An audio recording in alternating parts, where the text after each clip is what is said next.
বিভিন্ন জাতীয় জনগোষ্ঠীয় দল সংগঠনসমূহে বিগত সময়ছোৱাত আমি এটা কথা বাৰে বাৰে কৈ আহিছোঁ যে ONGCৰ ৰিগসমূহ ব্যক্তিগতকৰণ কৰা বা প্ৰাইভেট কোম্পানীৰ হাতত গতাই দিয়াটো ONGCয়ে বন্ধ কৰক।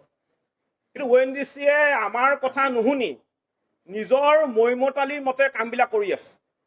আজি ONGCয়ে অসমত তৈলৰ খনন কৰা 65টা বছৰ অতিক্ৰম কৰিলে আৰু 65টা বছৰ অতিক্ৰম কৰা এটা কোম্পানীয়ে এটা দুৰ্ঘটনা হ'লে এই দুৰ্ঘটনাটো নিয়ন্ত্ৰণ কৰিবৰ পৰা যিখিনি উন্নত কৌশল বা উন্নত প্ৰযুক্তিবিদ্যা থাকিব লাগে সেই উন্নত কৌশল বা উন্নত প্ৰযুক্তিবিদ্যা বৰ্তমান সময়ত ONGCৰ হাতত নাই। ONGCয়ে কেৱল মাত্ৰ অসমীয়া মানুহক দুৰ্বল বনাই অসমৰ পৰা তেল খনন কৰি আছে। অসমীয়া মানুহৰ ভৱিষ্যতক লৈ ONGCয়ে কেৱল মাত্ৰ ONGCয়ে খেলা কৰি আছে। আপোনালোকে মন কৰিব ONGCৰ যিবিলাক ৰিগ আছিলে এই ৰিগসমূহ প্ৰাইভেট কোম্পানীক গতাই দিয়াৰ ফলত ONGC লাহে লাহে নিবনুৱাৰ নিযুক্তিৰ যিটো সংখ্যা এই সংখ্যাটো কমি আহিছে। 1991 চনত ONGCত 12,735 জন অসমীয়া বিষয়া আৰু কৰ্মচাৰী আছিলে আৰু আজিৰ তাৰিখত যদি আমি চাবলৈ যাওঁ ONGCত কেৱল মাত্ৰ 2400হে কিন্তু এতিয়া কৰ্মচাৰী আছে। তাৰ ফলত কি হৈছে?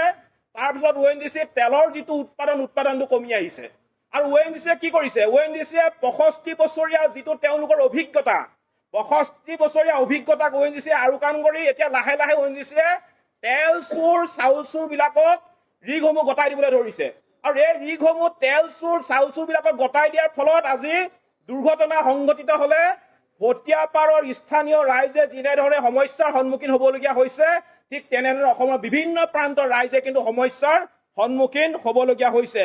গতিকে ONGCক আমি এই সংবাদ মেলৰ জৰিয়তে আজি এটা শেষ সকিনি দিব বিচাৰিছোঁ। আজিৰ তাৰিখৰ পৰা ONGCয়ে তেওঁলোকৰ নিজৰ ৰিগসমূহ কোনো কাৰণতে প্ৰাইভেট কোম্পানী বা ব্যক্তিগতকৰণ কৰিব নোৱাৰিব। যদি কৰে ONGCৰ বিৰুদ্ধে কিন্তু আমি কঠোৰ পদক্ষেপ আমি ল'বলৈ আমি বাধ্য হ'ম। ONGCয়ে প্ৰতি বছৰে 20ৰ পৰা 24,000 কোটি টকা তেওঁলোকে লাভ কৰে। 24,000 কোটি টকা লাভ কৰে আৰু ONGCয়ে প্ৰতি বছৰে প্ৰতি মাহে অসম চৰকাৰক 100 কোটি টকা আৰু ভাৰত চৰকাৰক 100 কোটি টকা দি আহিছে আৰু তেনে এটা অৱস্থাত ONGCয়ে নিযুক্তি দিব নোৱাৰাটো নিজে ৰিক্স চলাব নোৱাৰাটো এইটো কেনেকুৱা ধৰণৰ কথা? গতিকে এই ধৰণৰ কথা বতৰা নহ'ব। চাউল চুৰক বা তেল চুৰক ৰিগসমূহ গতাই দি মানুহৰ জীৱনলৈ ONGCয়ে ভাবুকি কঢ়িয়াই আনিব নোৱাৰিব। দ্বিতীয়তে হৈছে এটা তেল চুৰ ক'ত থাকিব লাগে? এটা তেল চুৰৰ স্থান হৈছে কাৰাগাৰ আৰু কাৰাগাৰত থাকিবলগীয়া মানুহটোৱে ONGCৰ ইডিৰ সমানে সমানে যদি AC ৰুমত বহি থাকিব পাৰে বা AC ৰুমত বহি যদি ঠাণ্ডা হাৱা খাই থাকিবলৈ হয় গুৰু খাই নবনাটো হ'বই। আজি সেই ঠিক তেনেধৰণৰ ঘটনা হৈছে। আজি ONGCৰ যে এইবিলাক ঘটনা হৈছে ঘটনাবিলাকৰ মূল মানুহটো হৈছে শ্ৰীকৃষ্ণ আগৰৱালা। বিগত 20টা বছৰ ONGCক ধ্বংস কৰা মূল মানুহটো হৈছে শ্ৰীকৃষ্ণ আগৰৱালা আৰু শ্ৰীকৃষ্ণ আগৰৱালাৰ বিৰুদ্ধে আমি জাতীয় জনগোষ্ঠীয় দল সংগঠনসমূহে প্ৰতিবাদ কৰি আছো। আমাৰ কথা স্পষ্ট, শ্ৰীকৃষ্ণ আগৰৱালাক গ্ৰেপ্তাৰ কৰিব লাগিব, SK পেট্ৰক ব্লেকলিষ্টেড কৰিব লাগিব। কাৰণ শ্ৰীকৃষ্ণ আগৰৱালাৰ ভুলৰ কাৰণে SK পেট্ৰৰ ভুলৰ কাৰণে আজি ভটিয়াপাৰাত থকা খিলঞ্জীয়া মানুহখিনিয়ে জীৱন মৃত্যুৰ লগত আজি যুঁজি থাকিবলগীয়া হৈছে। আজি শ্ৰীকৃষ্ণ আগৰৱালাক ৰিগসমূহ গতাই দিয়াৰ ফলত লাভান্বিত কোন হৈছে সেই কথাটো সকলোৱে জানে। বেনিফিট কাৰ হৈছে এই কথাটো সকলোৱে জানে। এইটো এটা অপেন চিক্ৰেট যে শ্ৰীকৃষ্ণ আগৰৱালাই কাক ডাঙৰ ডাঙৰ টকাৰ মোনা দি মেনেজ কৰি আছে কথাবিলাক কিন্তু অসমৰ জনগণে ইতিমধ্যে সকলোবিলাক কথা গম পাইছে। গতিকে আমাৰ স্পষ্ট কথা, শ্ৰীকৃষ্ণ আগৰৱালাক অসম আৰক্ষীয়ে হাতত হেণ্ডকাপ লগাই চুচৰাই আনিব লাগিব। কাৰণ শ্ৰীকৃষ্ণ আগৰৱালাৰ বিৰুদ্ধে ইতিমধ্যে এজাহাৰ দাখিল কৰা হৈছে আৰু যিদিনাখন ঘটনাটো সংঘটিত হৈছিলে ভটিয়াপাৰত বিস্ফোৰণ বা গেছ নিৰ্গত হোৱা ঘটনাটোৰ সময়ত শ্ৰীকৃষ্ণ আগৰৱালাই SK পেট্ৰই যিমানখিনি তেওঁলোকে সঁজুলি যন্ত্ৰপাতি ব্যৱহাৰ কৰিছিলে সকলোবিলাক চিজ হ'ব লাগিব।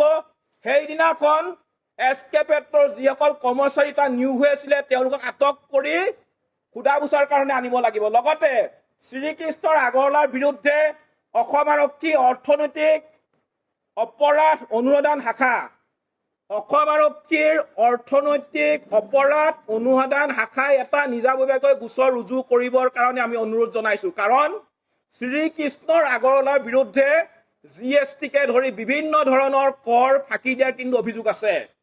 তৃতীয়তে আৰু এটা আমি কথা ক'ব বিচাৰিছোঁ, ভটিয়াপাৰত গেছ নিৰ্গত হোৱা ঘটনাটোৰ পাছত তাত এজন মানুহ হৃদযন্ত্ৰৰ ক্ৰিয়া বন্ধ হৈ মৃত্যুমুখত পৰিবলগীয়া হ'ল। আৰু এই গোটেই ঘটনাটোৰ কাৰণে দায়ী হৈছে শ্ৰীকৃষ্ণ আগৰৱালা। গতিকে ভাৰতীয় ন্যায় সংহিতাৰ অধীনত শ্ৰীকৃষ্ণ আগৰৱালাৰ বিৰুদ্ধে হত্যাৰ গোচৰ ৰুজু কৰিব লাগিব। আৰু তাত যিসকল মানুহ অসুস্থ হৈ পৰিছে সেই মানুহসকল কেৱল মাত্ৰ এস্কেপেটৰ ভুলৰ কাৰণে অসুস্থ হৈ পৰিছে। গতিকে তেওঁলোকৰ অভিযোগৰ ভিত্তিত শ্ৰীকৃষ্ণ আগৰৱালাৰ বিৰুদ্ধে কিন্তু হত্যা গোচৰ ৰুজু কৰিব লাগিব। আৰু এটা কথা ক'ব বিচাৰিছোঁ যে আজি 9টা দিন অতিক্ৰম কৰিলে, 9টা দিনতো কিন্তু ONGCয়ে কোনো ধৰণে গেছ নিৰ্গমন হোৱা বন্ধ কৰিব পৰা নাই। আৰু ইয়াৰ ফলত কি হৈছে, সেই ঠাইৰ স্থানীয় যিসকল মানুহ আছে সেই স্থানীয় ব্যক্তিসকলে কিন্তু এতিয়া লাহে লাহে স্বাস্থ্যৰ অৱনতি হ'বলৈ আৰম্ভ কৰিছে। শ্ৰদ্ধাৰ সাংবাদিকসকল, আপোনালোকে জানে যে আপোনালোকেও বাতৰি পৰিৱেশন কৰিবলৈ যাওঁতে আপোনালোকৰ কেইবাজনো সাংবাদিক বন্ধু ইতিমধ্যে অসুস্থ হৈ পৰিছে। গতিকে ONGCয়ে এইটো দায়িত্ব ল'ব লাগিব। ONGCয়ে অহা 10 বছৰলৈকে সেই ঠাইৰ স্থানীয় মানুহৰ স্বাস্থ্যৰ যিটো দায়িত্ব ONGCয়ে ল'ব লাগিব, আমাৰ স্পষ্ট কথা। গতিকে আমাৰ কথাবিলাক এইটোৱেই, এস্কেপেটৰ বিৰুদ্ধে ONGCয়ে ব্লেক লিষ্টেড ঘোষণা কৰিব লাগিব, শ্ৰীকৃষ্ণ আগৰৱালাক গ্ৰেপ্তাৰ কৰিব লাগিব। আৰু ONGCয়ে বাহিৰৰ পৰা এক্সপাৰ্ট আনি হ'লেও কিন্তু গেছ নিৰ্গমন হোৱা বন্ধ কৰিব লাগিব। অন্যথা ONGCয়ে অসমত তেল খনন কৰাটো সম্পূৰ্ণৰূপে বন্ধ কৰি দিয়ক। কাৰণ আমি আৰু বাৰে বাৰে আমাৰ অসমীয়া খিলঞ্জীয়া মানুহখিনিক আমি মৃত্যুৰ মুখলৈ ঠেলি দিব নোৱাৰোঁ। গতিকে ONGCয়ে তেল খনন বন্ধ কৰি দিয়ক। আমাৰ সম্পদ আমাৰ অসমত থাকিব, অন্ততঃ জাতিটো সুৰক্ষিত হ'ব। আৰু তেল খনন কৰাটো সম্পূৰ্ণৰূপে বন্ধ কৰি দিয়ক। কাৰণ আমি আৰু বাৰে বাৰে আমাৰ অসমীয়া খিলঞ্জীয়া মানুহখিনিক আমি মৃত্যুৰ মুখলৈ ঠেলি দিব নোৱাৰোঁ। গতিকে ONGCয়ে তেল খনন বন্ধ কৰি দিয়ক। আমাৰ সম্পদ আমাৰ অসমত থাকিব, অন্ততঃ জাতিটো সুৰক্ষিত হ'ব। আৰু অহা কাইলৈৰ পৰা শিৱসাগৰ জিলাৰ অসমৰ বিভিন্ন জাতীয় জনগোষ্ঠীয় দল সংগঠনৰ উমৈহতীয়া যিখন মঞ্চ, যৌথ সংগ্ৰামী মঞ্চই অহা কাইলৈৰ পৰা অবিৰতভাৱে এস্কেপেট্ৰ আৰু শ্ৰীকৃষ্ণ আগৰৱালা আৰু ONGCৰ বিৰুদ্ধে ধাৰাবাহিকভাৱে আমি প্ৰতিবাদী কাৰ্যসূচী চলাই লৈ যাম। গতিকে আপোনালোকে আমাক সাংবাদিক বন্ধুসকলে সহায় সহযোগিতা কৰিবৰ কাৰণে আমি অনুৰোধ জনাইছোঁ। হয়তো এস্কেপেটৰ লগত তেওঁলোকৰ মিলি ভগত হৈ থকাৰ কাৰণে হয়তো ৰিগ মেনেজাৰৰ পৰা আৰম্ভ কৰি ONGCৰ যিমান কেইজন কৰ্মচাৰী তেওঁলোকে হয়তো আমি ভাবিছোঁ কেমিকেল যি ধৰণে তাত দিব লাগে সেইটো নিদিয়াৰ কাৰণে পাৰফৰ্টিং কৰোঁতে হয়তো মেবি এইটো ইনচিডেণ্ট হ'ব পাৰে। সেই গতিকে মই ONGCৰ যিকেইজন বিষয়া আছে, বিষয়াকেইজনৰ নামকেইটা ৰাজহুৱা কৰিব লাগে আৰু তেওঁলোকক কামৰ পৰা তাৎক্ষণিকভাৱে নিলম্বন কৰিব লাগে বুলি মই এই গতিকে আহ্বান জনাইছোঁ। তেওঁলোকৰ দৰে অদক্ষ মানুহে যদি আৰু কোনোবা এটা ৰিগত যদি কৰিবলৈ যায় তেতিয়া আৰু এনেকুৱা দুৰ্যোগ হোৱাৰ সম্ভাৱনা থাকিব। সেইটো হ'ল প্ৰথম কথা। এতিয়া আমি অলপ দিনৰ আগতে যেতিয়া ONGC ইয়াৰ পৰা এছেটবোৰ যেতিয়া ইয়াৰ পৰা লৈ যোৱা হৈছিলে, তেতিয়া আমি যেতিয়া আন্দোলন কৰিছিলোঁ, কিছুমান মানুহে আমাক হাঁহিছিলে যে আমিবোৰ চান্দাজীৱী বুলি কৈছিলে, আমাক হাঁহিছিলে। কিন্তু আমি যে আন্দোলন কৰিছিলোঁ, আমি কৈছিলোঁ যে ইয়াৰ পৰা আপোনালোকে ডিপাৰ্টমেণ্টবোৰ লৈ যাব নোৱাৰে। কিন্তু দুৰ্ভাগ্যজনক কথা, আমাৰ সেই সংগ্ৰামখনত অসমৰ ৰাইজে আমাক সহযোগিতা কৰা নাছিলে। কিন্তু আজিৰ তাৰিখত মই ক'ব বিচাৰিছোঁ, ONGCত মাত্ৰ ইয়াত জিঅ'লজিষ্ট 3জন আছে। গোটেই জিঅ'লজি ডিপাৰ্টমেণ্টটো ইয়াৰ পৰা যোৰহাটলৈ লৈ গ'ল আৰু যোৰহাটৰ পৰা সিহঁতি ভিডিঅ' কনফাৰেন্সৰ যোগেদি মনিটৰিং কৰি ইয়াৰ কাম কাজ চাই বুলি আমি জানিব পাৰিছোঁ। 3জন জিঅ'লজিষ্টে ইমান ডাঙৰ অইল ফিল্ডকেইখন কি ধৰণে চাব, সেইটো আমাৰ কাৰণে একেবাৰে বোধগম্য হোৱা নাই। সেই গতিকে আমি কৈছোঁ, যিটো জিঅ'লজি ডিপাৰ্টমেণ্ট যোৰহাটলৈ লৈ যোৱা হৈছিলে সেই ডিপাৰ্টমেণ্টটো অনতিপলমে অতি শীঘ্ৰে পুনৰবাৰ ইয়াত পুনৰ আনিব লাগে, এই শিৱসাগৰলৈ আনিব লাগে। সেইটো আমাৰ অন্য এটা মূল দাবী। আৰু এটা কথা কৈ যাব বিচাৰিছোঁ, আমি আগতো কৈ আছোঁ যে ONGCয়ে যিখন আচলতে মাইনিং এক্ট যিটো মানি চলিব লাগে, মাইনিং ৰেগুলেশ্যন এক্ট যিখন মানি চলিব লাগে 2017 চনৰ, সেই এক্টখন কোনো কাৰণতে তেওঁলোকে মানি নচলে। মানি নচলাৰ কাৰণে কি হৈছে, গোটেই ইনচিডেণ্টবোৰ হৈছে। আজি আমি কৈ আছোঁ যে ক্ষতিপূৰণ পাব লাগে, ক্ষতিপূৰণ পাব লাগে।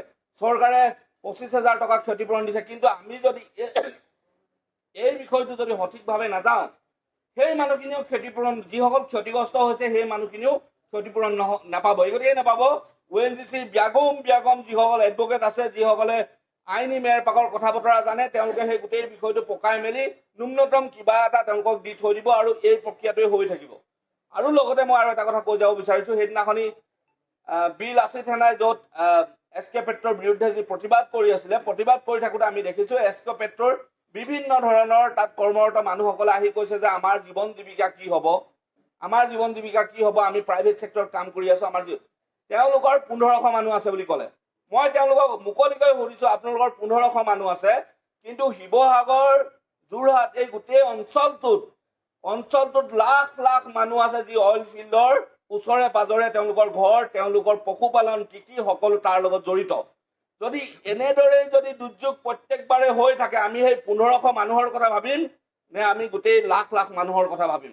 সেইটো তেওঁলোকলৈ আমাৰ প্ৰশ্ন। আৰু লগতে আৰু এটা কথা ক'ব বিচাৰিছোঁ, আমি সামাজিক মাধ্যমত দেখা তেওঁলোকক আৰু এটা কথা আমি কৈ যাব বিচাৰিছোঁ যে আপোনালোকে কৈছে যে আমাৰ জীৱন জীৱিকা কি হ'ব। আপোনালোকৰ যদি 1300ৰ পৰা 1500 মানুহ আছিলে, তেনেহ'লে সিদিনা যিজন মানুহ মৰাৰ পাছত সেই মানুহজনক যদি তেওঁলোকে যদি 1500 মানুহ আছে, মৰাৰ পাছত যদি মাহেকৰ দৰমহাৰ যদি 500 টকাকেও দিলেহেঁতেন, তেনেহ'লে 7 লাখ টকা সেই মৃত মানুহজনে পালেহেঁতেন। SK পেট্ৰত কাম কৰা তেওঁলোকৰে সতীৰ্থ, সেই সতীৰ্থসকলে পালেহেঁতেন। কিন্তু সেইটো তেওঁলোকে দিছিলে, দিয়াৰ ব্যৱস্থা কৰিছিলে নেকি? সেইটো মোৰ তেওঁলোকলৈ এটা প্ৰশ্ন। আৰু একেবাৰে শেষত মই এটা কথা ক'ব বিচাৰিছোঁ, যিসকল ONGC প্ৰাইভেট ছেক্টৰত যিসকলে কাম কৰে, আমি তেওঁলোকৰ কথাই ভাবি এইখিনি কৈছোঁ। আজি ৰিগটোত আজি জুই নালাগিলে, যদি জুই লগা হ'লে ৰিগটোত কৰ্মৰত খিলঞ্জীয়াত যিসকলে প্ৰাইভেট ছেক্টৰত কাম কৰিছে, সেই খিলঞ্জীয়া মানুহখিনিও তাত জ্বলি চাৰখাৰ হৈ গ'ল, সেই কৰ্মৰত মানুহখিনি চাৰখাৰ হৈ গ'লে। আমি তেওঁলোকৰ ভৱিষ্যতৰ কথা ভাবিছোঁ। সেই গতিকে কৈছোঁ, ONGCয়ে যিসমূহ ৰিগ প্ৰাইভেট ছেক্টৰত দিছে, সেই নিবিদাসমূহ পুনৰবাৰ লৈ ল'ব লাগে। ONGCয়ে নিজে অপাৰেশ্যন কৰিব লাগে, প্ৰাইভেট ছেক্টৰ সম্পূৰ্ণৰূপে বন্ধ কৰি দিব লাগে।